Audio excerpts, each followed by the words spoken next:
তো হ্যালো বন্ধুরা, আজকে সকাল সকাল উঠে পড়লাম মুখার্জি যাওয়ার জন্য। তো এই যে গাড়িতে উঠলাম, ট্রাভেল টাইমটা তো অনেক। তো এই যে নিউ টাউন পৌঁছালাম, রাস্তায় একটাও গাড়ি নিয়ে একদম কুয়াশায় ভর্তি। এখান থেকে আমরা অটো নিয়ে আমরা গ্রামের দৃশ্য দেখতে দেখতে গেলাম। খুব সুন্দর, একদম পুরো কুয়াশায় ভর্তি ছিল। আর এই যে মুখার্জিতে পৌঁছে গেলাম আর ভেতরে ঢুকছি। আর এখানে অনেক ধরনের ডেনড্রোবিয়াম আছে, মানে অর্কিড টাইপ, অনেক প্রচুর অর্কিড আছে। ফেনোলক্সিস আছে, ডেনড্রোবিয়াম আছে, আর অনেক ধরনের ক্যাটেলিয়াও পাবেন। আর এইগুলো হচ্ছে হাইব্রিড ডেনড্রোবিয়াম।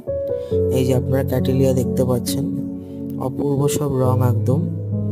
তারপরে এখানে অনেক ধরনের এয়ার প্ল্যান্টও পেয়ে যাবেন, স্প্যানিশ মসও পেয়ে যাবেন। আর এখানে জবা দেখতে পাচ্ছেন। তো আপনারা তাড়াতাড়ি মুখার্জি গিয়ে সব গাছ কালেক্ট করে নিন। তো আজকের জন্য এতটাই, টাটা।